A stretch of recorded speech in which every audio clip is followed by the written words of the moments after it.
Now at 9, Carl Junction kicks off the holiday season with a Christmas parade. Plus a tour of a well-known architect's work. We'll take a look inside the Austin Allen building in Joplin.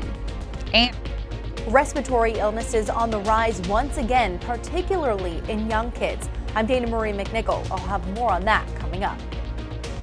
The 4 states' most watched news starts now. This is KOAM News at 9 on Fox 14. I'm Elise Snowy. A Carl Junction family is displaced after a house fire. It happened just after 6 p.m. yesterday in the 5600 block of County Road 300. The house was severely damaged in the fire.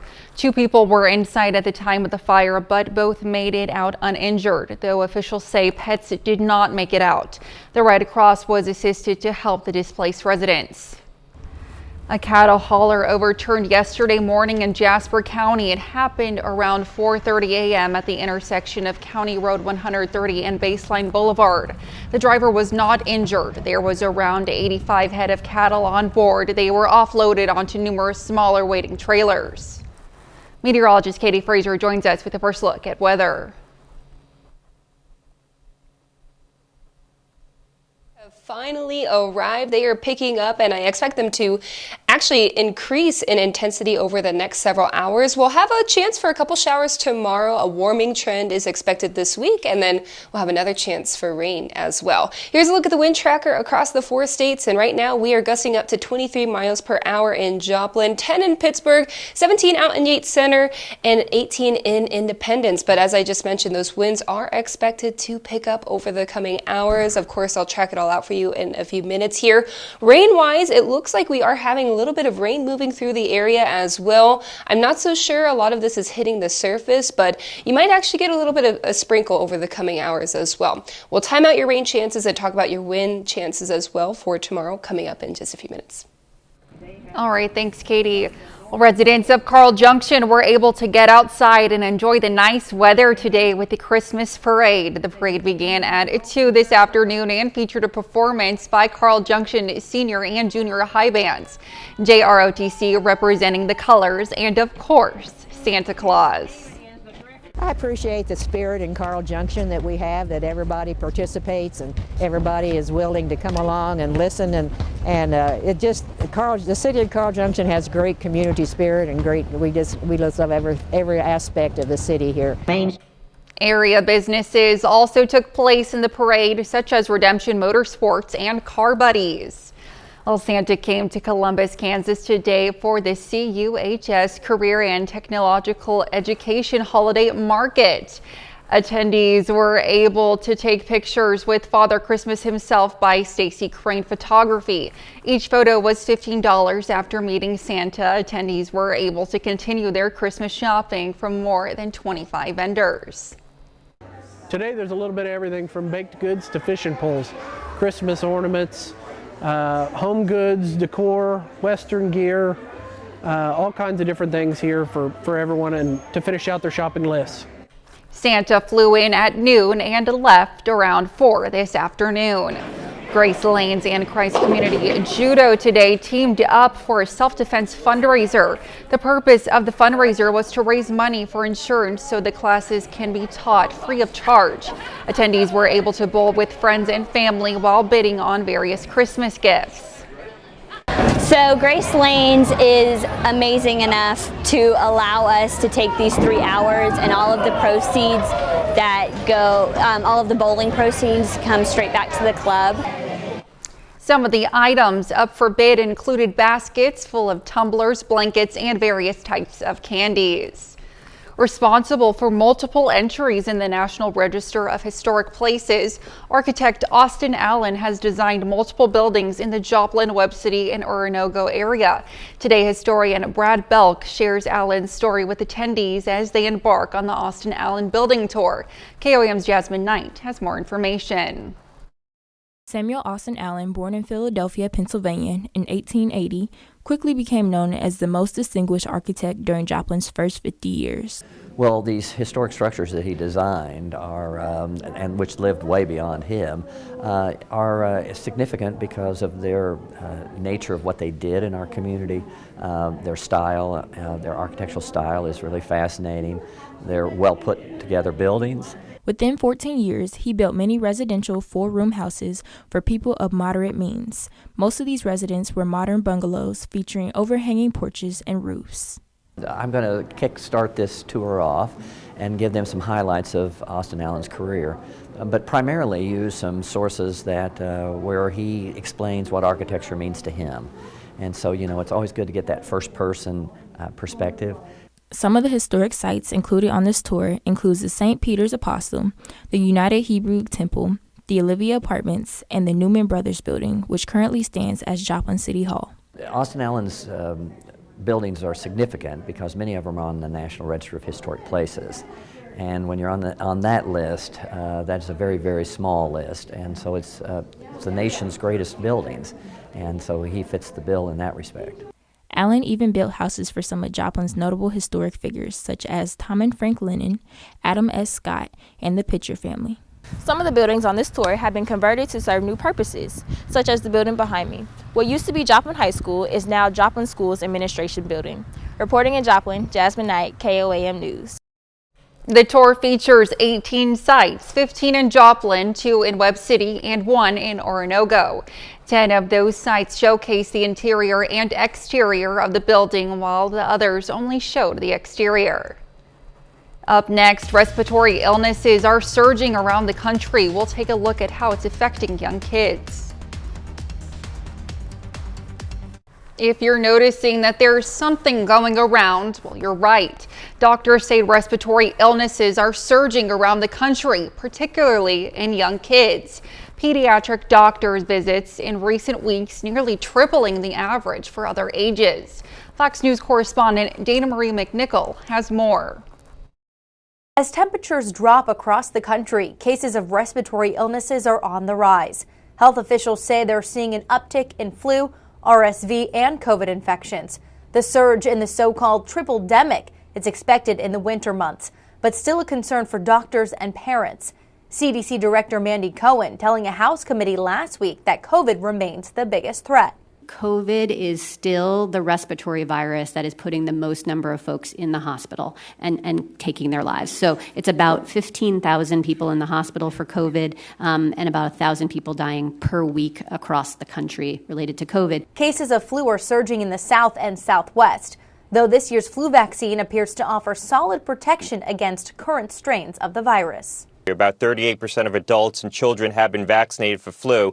There's no reason to believe that we're going to have a worse flu season than what we've seen in past years. RSV can cause mild cold-like symptoms in adults, but can be dangerous to infants and older people. Hospitalizations for it have risen nearly 70% since the start of October.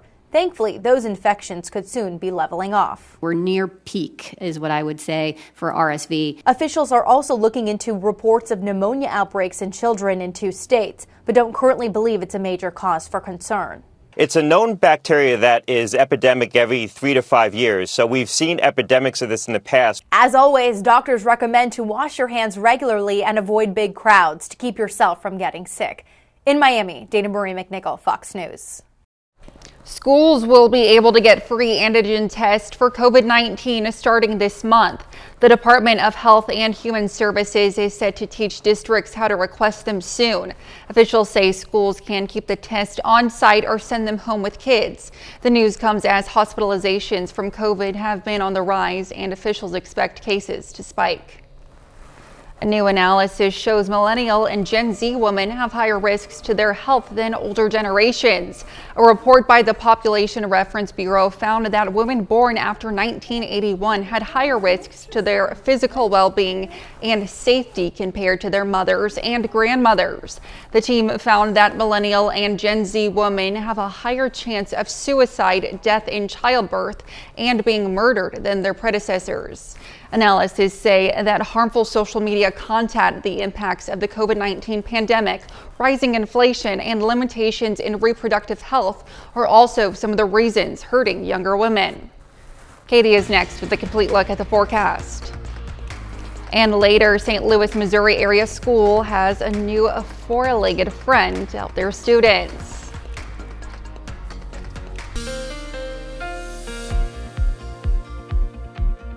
Happy Sunday, everyone. Those winds are really whipping out there. Take a look at our downtown Joplin camera from Cornell, and you can see the flags on top of the buildings in downtown are whipping out there. We just got a wind gust in Joplin of 39 miles per hour. That's the strongest we've seen so far today, and it almost came out of nowhere. It really increased very quickly. Nevada, 24 is the strongest wind gust we've had so far. Monet at 33, Fort Scott at 24. I'll update these over the coming hours as we continue to track winds across the region. Rain-wise, we're also seeing a bit of activity moving through. It's just a line of showers, not expecting any thunderstorms out of this. Light rain moving through the area. We can expect another chance of rain coming in, impacting us tomorrow as well. More on that in just a moment here. Now, here's what this model is predicting as far as wind gusts through the 10 o'clock hour. Up to 40 miles per hour possible, and we just saw that wind gust of 39 in Joplin just a few minutes ago. So it will be possible that the entire area can see those wind gusts up to 40 miles per hour. They should back off by early tomorrow morning, but still at a breezy level out of the west. Throughout the day on Monday should be a bit calmer, expecting winds about 15 miles per hour or less across the region. Folks in Joplin can expect more winds though, and across the 4 states for Monday evening all the way into Tuesday as well. Look at this. As we move throughout your day, overnight Monday into Tuesday, we'll have another chance of some gusty winds, even up to 25, 30 miles per hour across the 4 states. What about rain? Yes, it is possible. We're keeping low rain chances and not everyone's going to get rain at their place. It's not going to be a complete washout either, just a day like today where a couple sprinkles will be possible. This is tomorrow morning, 6 o'clock. You could see mostly dry, a couple clouds, especially in the southern portions of our region. As we move throughout the day on your Monday, you could see mostly clear once again. However, Monday night into Tuesday, we could expect another little round of showers across the region coming from the north, moving down throughout the south after 10 o'clock. So it's not going to impact your day, but as you're headed off to bed, you might hear a little drizzle outside, and then by Tuesday morning you should have good conditions, clear conditions once again. So tomorrow temperatures will be in the 50s, a little bit breezy from time to time. Winds will be 5 to 10 miles per hour, but those stronger wind gusts will be possible even up to 25, 30 miles per hour. A few showers later on your Monday. So here's a look at your next 7 days. Tomorrow, 10% chance of rain, cool for the next couple days. Wind gusts aren't going anywhere.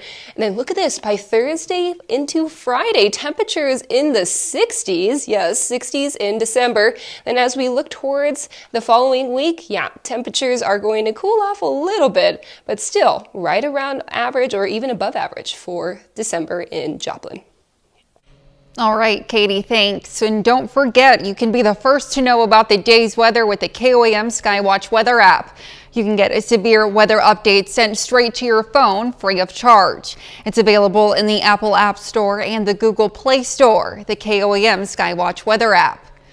A number of people in the Ozarks use propane to heat their homes. Meteorologist Nick Kelly has some tips on how to stay safe while staying warm this winter season. Whether it's the cool temperatures we saw today or the colder winter months lining up ahead of us, we will be turning to the heat to keep us warm through the season. For those that use propane as their heat source, though, there are some important things that propane suppliers and fire department officials want you to remember.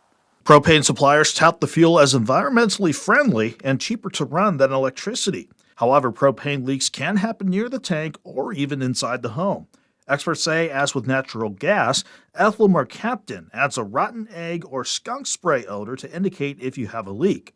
If a leak occurs, the steps to take are pretty straightforward. Shut the tank off, call your service, your propane provider, and then let them come out and do a leak check on your gas system. We pressurize the system, we put a gauge in line, and we lock out the pressure and see if there's a leak in the system. Coming up, the Senate stalls aid. The Senate is holding up aid for Israel as some Republicans and Democrats both have their own conditions they want in the bill. I'm Rebecca Castor in Washington with the details coming up. A St. Louis, Missouri area school is tackling fallout from the pandemic with a new buddy. He has 4 legs and his name is Jag. Caroline Hecker shows us the impact Jag is having on students. Big breath in. It's a chance for students to relax. Slowly, waterfall all the way down. And unwind. Maggie Travers works as a counselor within Ladue Elementary Schools. She also teaches a chair yoga class. Bring your elbows down. She recently got a new assistant, one the kids are big fans of. Second I get into school, I'm wondering if Jag's coming today, and I love Jag. Come on, Jag, hurry. This is Jag, a 2-year-old therapy dog. Puppy, puppy, puppy. We first met Jag and his litter mates 2 years ago. Puppy, puppy, puppy, puppy, puppy. As they were being raised and trained as service dogs by local nonprofit Champ. Now, he makes his way up and down halls and into classrooms, bringing smiles and support to students. I think it just really provides a level of, a comfort and sometimes they will tell Jag things that they wouldn't normally feel comfortable telling an adult. So it just really provides, it kind of disarms them a little bit and just helps provide that just sense of comfort. Cross it over the top of your knee. Jag relaxes as the kids do their yoga, his calm presence spreading across the room. He makes you feel safe and warm, and the way he just kind of lays there, and it's just very comforting. At the end of class, Jag makes his rounds, receiving plenty of pets and hugs. It's the highlight of the day for many. It lets me let go of any stress that I've been holding in, so then I feel much more relaxed after I can pet Jag. Then it's off to his next class, where he'll do it all over again. 5 months into the job, these kids can't imagine school without him. When you hug animals and things like that, it helps.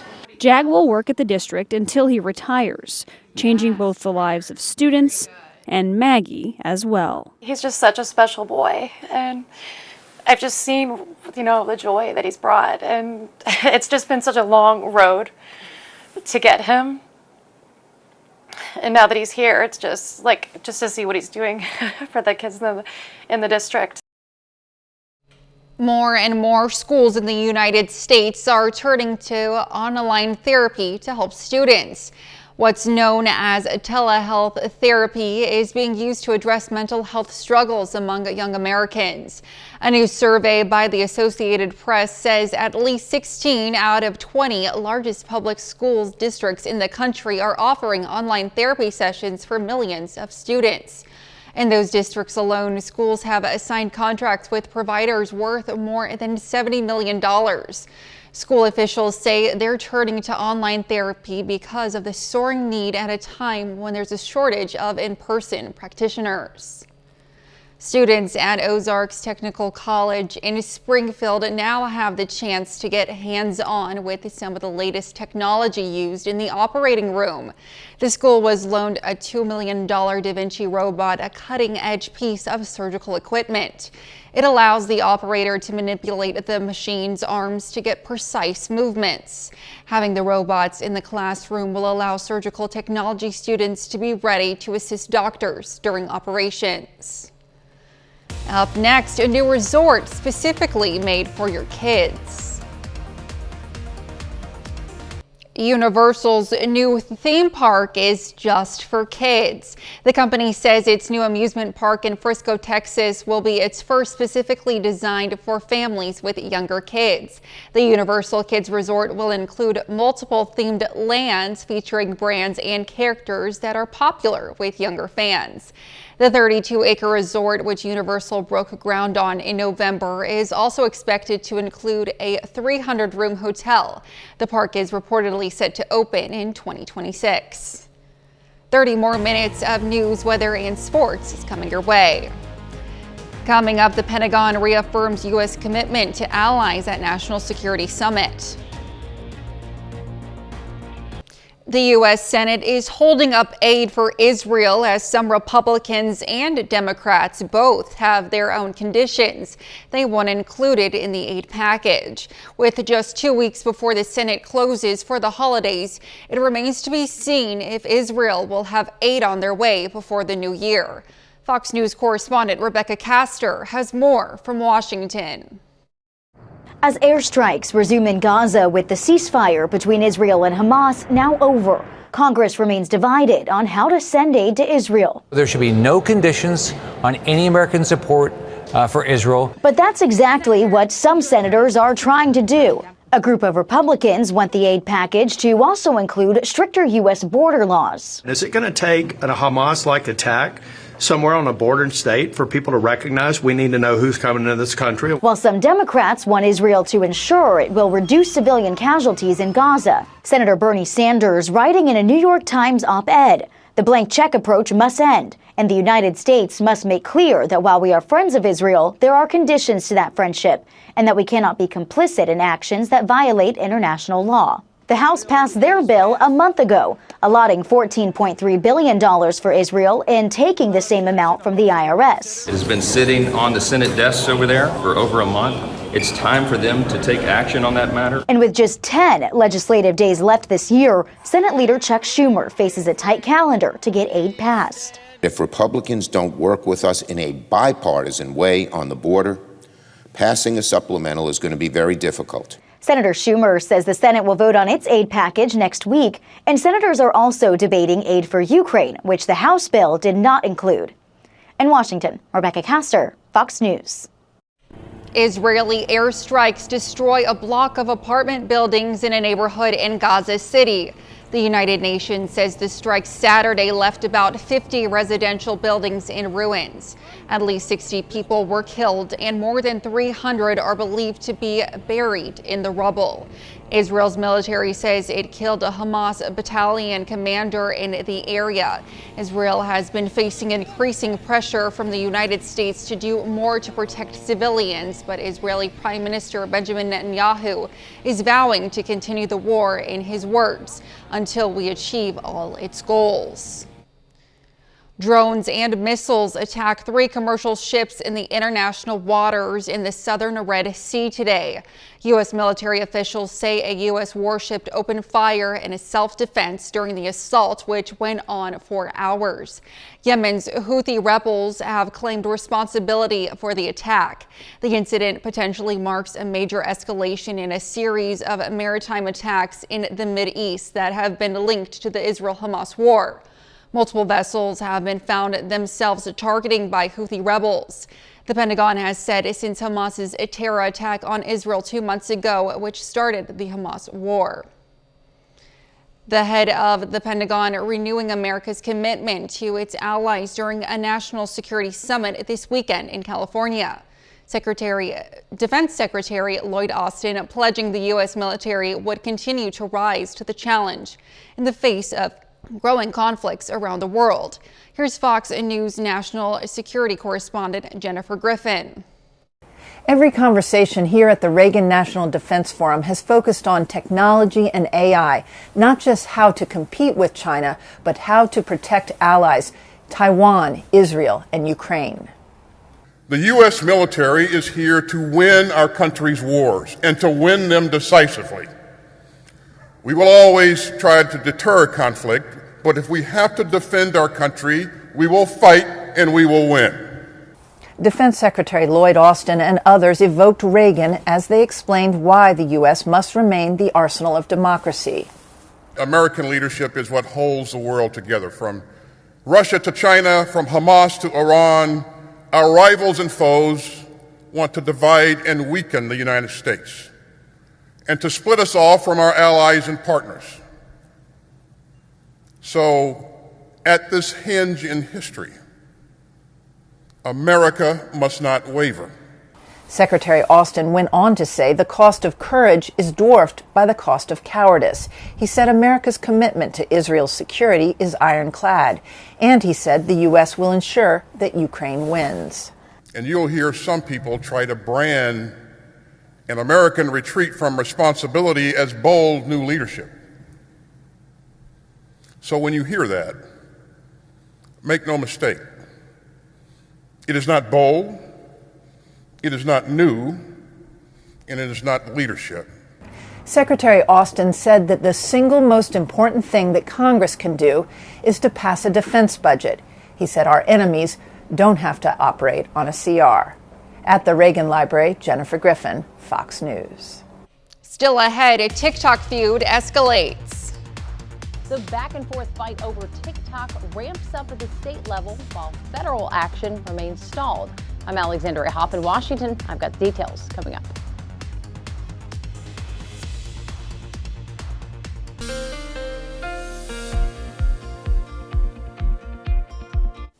Happy Sunday, everyone. The winds held off for most of the day, but then they came in quick, hopefully already once you were already inside and getting ready for dinner or getting ready for bed. We could thank Mother Nature that they held off a couple extra hours. Winds still blowing anywhere from 20 to 25 miles per hour, but here's a look at the peak winds we saw so far today. Joplin got a strong gust up to 39 miles per hour. Nevada just at 24, Monet 33, Yates Center 30. So we could expect winds of this caliber over the next couple hours as well. It might be a little bit of a noisy night for you folks in the 4 states. As far as rain goes, we do have some rain moving across the region, but it's light rain. There's no thunder associated with it, so not a lot of concerns with it, just a little bit of a drizzle outside right now, and it's going to dry up very quickly as well. Let's talk about those winds, though, as our wind gust tracker is saying 40 miles per hour will be possible through the 10 o'clock hour, and then as we move through tomorrow morning, they should back off a little bit, but as you can see, still winds gusting up to about 20-25 miles per hour. Now, throughout the day tomorrow, I expect them to back off once again. By lunchtime, should be much more pleasant out there, but Monday night into Tuesday night, we'll have another chance of winds moving across the region. This model is saying 8 o'clock tomorrow evening, anywhere from 20 to 25 miles per hour will be possible. And then as you're waking up tomorrow morning, or on Tuesday morning rather, 9:30, look at this, winds out of the northwest once again. 20 to 25 miles per hour. So the next couple days, you could expect the winds just to stick around with us. A good couple days to bring your sunglasses everywhere you go. You don't want that dust blowing into your eyes. What about the rain chances?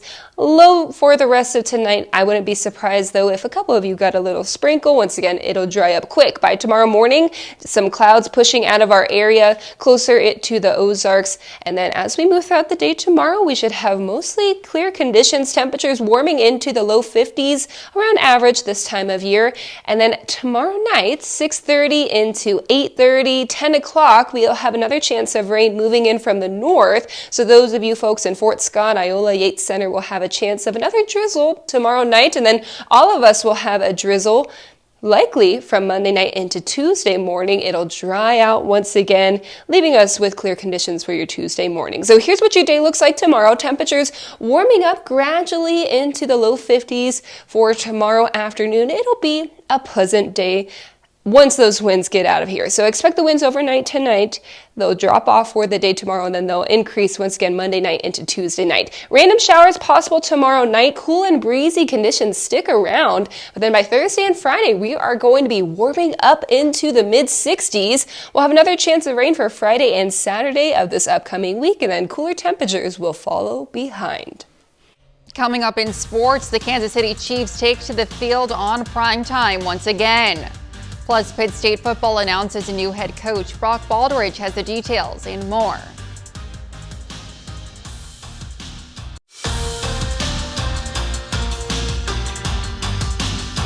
Well, we start tonight with some breaking news. The Pittsburgh State Gorillas football program announces a new head coaching change. Pittsburgh State head coach Brian Wright is leaving the program. Wright accepts a new job at Northern Arizona University. The past 4 seasons, Coach Wright led the Gorillas to a 33-8 record. That includes coming off of back-to-back MIAA conference championships. Since Wright was hired, the Gorillas have also made 2 appearances in the NCAA Division II playoffs. So with that being said, here is the new man in charge. Pitt State hires their former defensive coordinator, Tom Anthony, to become the 16th head coach in program history. Anthony originally came over from Western Illinois after the 2019 season to join Brian Wright's staff. In 2022, Pitt State's defense under Tom Anthony led the MIAA in scoring defense and total defense and sacks. Coach Anthony took a year off of coaching this past season to pursue a separate profession outside of football, but after it's all said and done, Tom Anthony returns and he is your newest Pitt State head coach. So here is Tom Anthony's first statement as Pitt State head coach, and quote, "I am thrilled to be moving back to the Gorilla Nation to lead this incredible program. Thank you to the administration and leadership for putting their trust in me, and thank you to Coach Wright giving me my first opportunity here and his entire family who will remain lifelong friends. I'm looking forward to getting back on the field with my players and back into the community," end quote. Well, we go from one Pitt State head coach story to another. Former Pitt State head coach Willie Fritz enters the Big 12 Conference with a new head coaching gig. Former Pitt State Gorilla Willie Fritz is headed to Houston University to become the new head coach of the Cougars. Fritz spent the previous 8 seasons at Tulane. Fritz played football at Pitt State from 1978 to 1981. Now as a defensive back, Willie Fritz started his coaching career after his playing career, and that started in 1982. He has now spent the past 31 seasons as a college football head coach. Well, the Kansas City Chiefs are on the road for the second straight weekend. This week, the Chiefs hit the frozen tundra at Lambeau Field. It's Sunday Night Football, and the Chiefs face the Green Bay Packers, a rematch of Super Bowl I. At last check, Green Bay currently leads this game 21-19 into the fourth quarter. Big story has been the Packers quarterback Jordan Love with 3 touchdown passes in this game. Chiefs looking to rally in the fourth quarter. In men's college basketball, Missouri Tigers and the Wichita State Shockers in the second half. Tigers up by 9. Kamar Bates gets the steal and throws it down with the left hand on the other end. Later in the half, Mizzou up by 8 points. Sean East with a little pick and roll here over to Jordan Butler, and he gets the 2-hand slam. Missouri still in front, up by 10. Under 5 minutes left in the game. Here is Harlan Beverly. The sweet layup here. Shockers sticking around in this one. Wichita State only trails by 4 points. With over 2 minutes left in the game, Mizzou leads by 3. Sean East knocks it down from beyond the arc, and it is good. Tigers pull away as Mizzou gets the win at home, 82-72. So it's kind of strange because I kind of sense maybe there would be a head coaching change at some point, but I'm a little surprised it happened on Sunday night, and it's all said and done. Yeah, a week after they lost the Division II championship, and I mean, this new head coach has got some big shoes to fill. Yeah, and I also want to mention there will be a press conference on Thursday, so we'll obviously be there. We'll bring you the latest coverage from that. Wonderful. And how about at the Chiefs? Yeah, I mean, we'll see if they can come back. All right, well, we'll be right back. TikTok gets a big win and a big loss in 2 different state courts while lawmakers remain stalled on a federal ban for the app they say hurts children and compromises America's national security. Fox News correspondent Alexandria Hoff has more from Washington.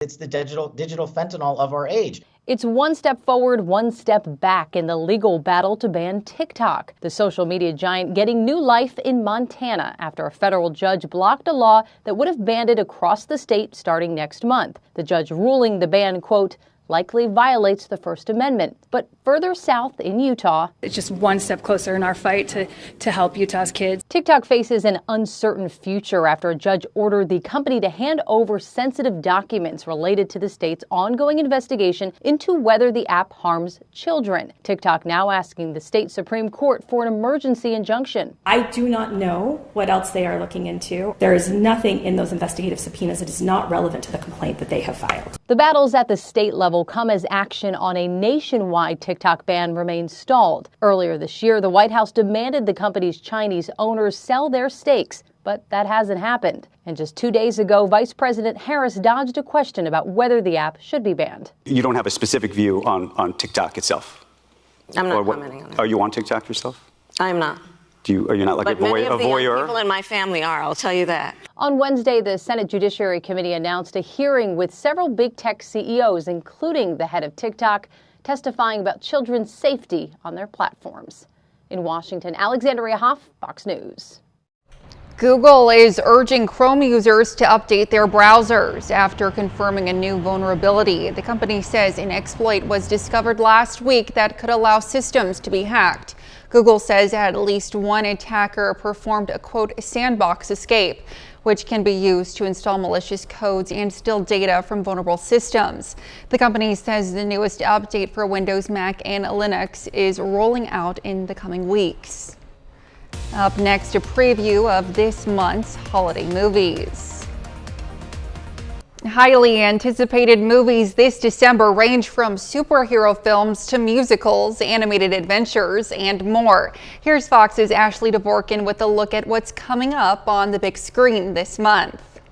A global meltdown is imminent. We have a top 10 of the most highly anticipated movies on the way, according to the Fandango fans. So tell me what tops the list. We asked nearly 2,000 Fandango ticket buyers what are the most anticipated films coming this December. The Marvels topped the November list, and no surprise, a superhero film tops this list, Aquaman and the Lost Kingdom. My name is Willy Wonka. At number 2, you have Wonka, which is a prequel starring Timothée Chalamet as the inventor, the iconic magician, the chocolate maker. A lot of musical vibes in theaters this holiday season. Number 3, keep those vibes going. It's The Color Purple. Look for some fantastic performances from Fantasia Barrino, also Taraji P. Henson and Danielle Brooks. I could see all of them in the Oscar conversation, as well as the film for Best Picture. Godzilla -1. This is a Toho, a Japanese Godzilla movie that takes place in post-World War II Japan. Poor Things, movie a lot of people have been buzzing about, especially when it comes to Oscar season. Emma Stone stars. This is sort of like a Frankenstein film that's kind of turned on its head, directed by Yorgos Lanthimos. The biopic Ferrari and the action flick Silent Night also made the top 10, as well as an animated film and a sports drama. Number 8, Hayao Miyazaki is back with The Boy and the Heron. You have at number 9, The Iron Claw. And then number 10, George Clooney is back as director with a film called The Boys in the Boat that looks back at a historic Olympic run of a crew team that takes place in the 1930s. In Hollywood, Ashley Dvorkin, Fox News. That's our time for tonight. Thanks for joining us. We'll leave you with a video of today's Christmas parade in Carl Junction. We'll see you back here next time. Thanks for making us part of your night.